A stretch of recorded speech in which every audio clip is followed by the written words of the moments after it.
உண்மை செய்திகள் உடனுக்குடன் கிடைக்கும்னா மறக்காம நம்ம சேனலை சப்ஸ்கிரைப் பண்ணி பெல் ஐக்கானையும் பிரஸ் பண்ணிக்கோங்க. இந்த வீடியோவை லைக் பண்ணிட்டு முழுசா வீடியோவை பாருங்க. ரூபாய் 2500 மகளிர் உரிமை தொகை யாருக்கு கிடைக்கும்? தமிழக அமைச்சர் சொன்ன தகவல். மகளிருக்கான ரூபாய் 2500 உரிமை தொகை எப்போது வழங்கப்படும் என்று செய்தியாளர்கள் கேட்ட கேள்விக்கு தொண்டை சரியில்லை என கூறிவிட்டு தமிழக அமைச்சர் நழுவிய சம்பவம் இப்போது பெரும் விவாத பொருளாக மாறியுள்ளது.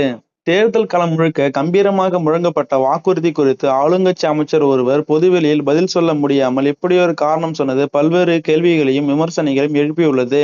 கடந்த திமுக ஆட்சியில் கலைஞர் மகளிர் உரிமை தொகையாக மாதம் ரூபாய் 1000 வழங்கப்பட்டு வந்த நிலையில் கடந்த சட்டமன்ற தேர்தல் வாக்குறுதிகளில் திமுக இதனை ரூபாய் 1500 உயர்த்தி தருவதாக அறிவித்து இருந்தது. அதே நேரம் தாவேக தனது மதிப்புமிகு மகளிர் திட்டம் மூலம் 60 வயதுக்குள் இருக்கும் அனைத்து குடும்ப தலைவர்களுக்கும் மாதம் ரூபாய் 2500 வழங்கப்படும் என அறிவித்து இருந்தது. இதனையடுத்து அப்போதிருந்த பெண்களிடம் எதிர்பார்ப்பு கிளம்பிவிட்டது.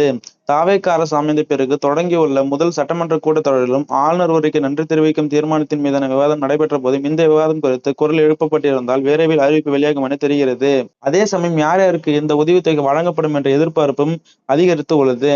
கடந்த திமுக ஆட்சியில் 60 வயதுக்கு மேற்பட்ட பெண்களுக்கும் மகளிர் உரிமை தொகை பெற்று வந்த நிலையில் இப்போதைய முதலமைச்சர் விஜய் கொடுத்த தேர்தல் வாக்குறுதியின்படி கடந்த திமுக ஆட்சியில் 60 வயதுக்கு மேற்பட்ட பெண்களுக்கும் மகளிர் உரிமை தொகை பெற்று வந்த நிலையில் இப்போதைய முதலமைச்சர் விஜய் கொடுத்த தேர்தல் வாக்குறுதியின்படி இனி 60 வயதுக்கு மேற்பட்ட பெண்கள் இத்திட்டத்தில் பயனாளியாக நீடிக்க முடியாது.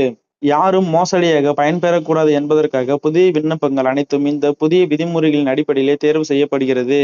இதற்காக பிரத்யேக ஆன்லைன் தரவு தொகுப்புகளை ஒருங்கிணைத்து அதன் மூலம் விண்ணப்பிக்கும் பயனாளிகளின் தகவல்களை சரிபார்த்து தகுதியானவர்களை கண்டறிந்து அரசு முடிவெடுத்து மகளிர் உரிமை தொகை ரூபாய் 2500 வழங்குவதற்கு முன்பாக இந்த திட்டத்தில் மிகப்பெரிய நிர்வாக மாற்றம் விரைவில் நடைமுறைக்கு வர உள்ளதாகவும் தெரிவிக்கப்பட்டு உள்ளது.